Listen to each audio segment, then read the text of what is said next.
Everything that we desire in our companies and our leadership about innovation and creative thinking and the art of possibility, it really comes down to our ability to stay curious, to embrace childlike wonder and curiosity. What if we could awaken wonder in your organization?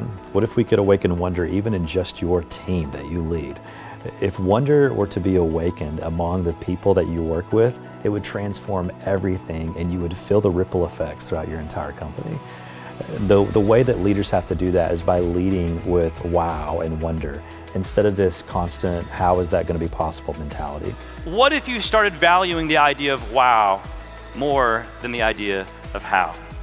Like, it's not that you don't have to get there eventually, right? Like she just said, the point of this whole session was to ask the right questions. At some point, you have to figure out, how are we going to do this? But if we don't give a moment to let wow breathe, if we jump to how, is this going to be possible too soon?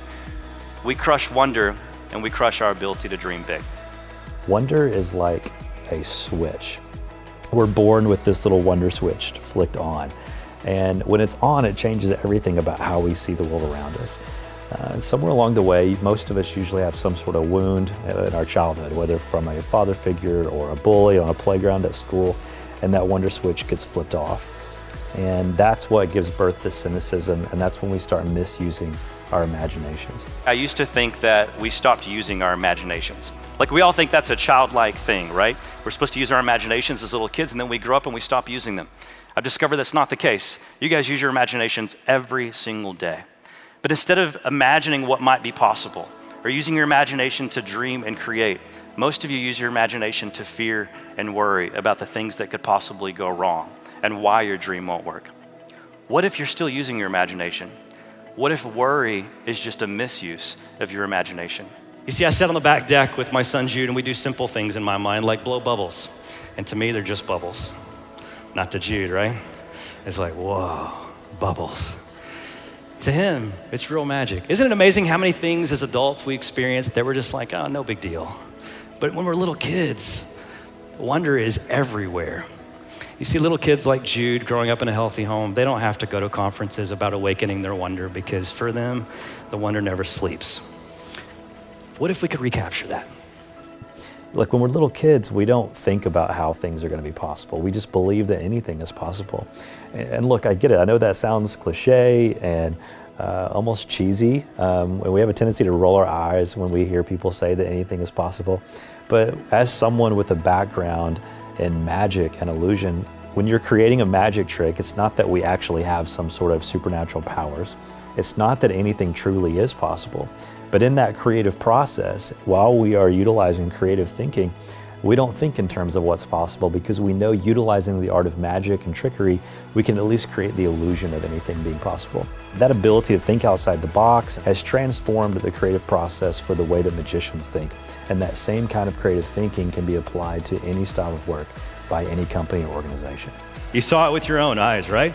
And we hear things like that. We hear, well, I saw it with my own eyes. And we have little sayings that we've coined, like seeing is believing. But here's the thing, what I do for a living proves that seeing is not always believing, but what we believe actually changes what we see.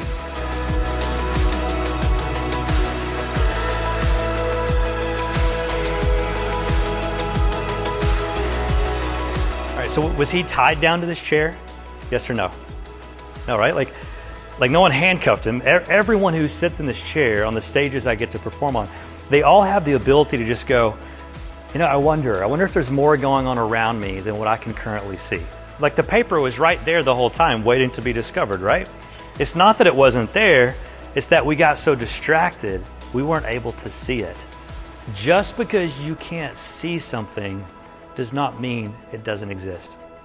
Look, when you're in a situation or a meeting where you're struggling to solve a certain problem or you think there's just not another better idea out there, just because you can't currently see an idea, that doesn't mean one doesn't exist. Just because you can't see potential in someone doesn't mean it doesn't exist. Just because you can't see something inside of yourself or your ability to lead well doesn't mean that leadership potential doesn't exist. It's ironic that you call it magic when it's just tricks. They're just illusions. But yet there is magic in the world all around us that we miss out on because cynicism has crushed wonder that we don't take the time to open our eyes and see it. Magic is not something that you watch a magician do. Magic is something that you believe in and something that you feel. And those who don't believe in magic will never find it. So what if we could go back to that childlike wonder and curiosity and imagination? What if we could go back to the mindset we had when we were little kids, when we believed that anything was possible? Before my cynicism robbed my kids of wonder, the real magic that is in and through everything in the world around them and inside themselves and their fullest potential, they awakened wonder in my life, and they reminded me what real magic is. And so now my goal as I travel around and work with organizations, both as a speaker and as a magician, my goal is to awaken that childlike wonder in other people so they can understand the real magic and the potential and the possibility that is inside each and every single one of us. That they can begin to use their imaginations to dream and to create instead of worry and fear. That they will choose curiosity over fear and discover the life that they were meant to live, a life that is beyond their wildest imaginations.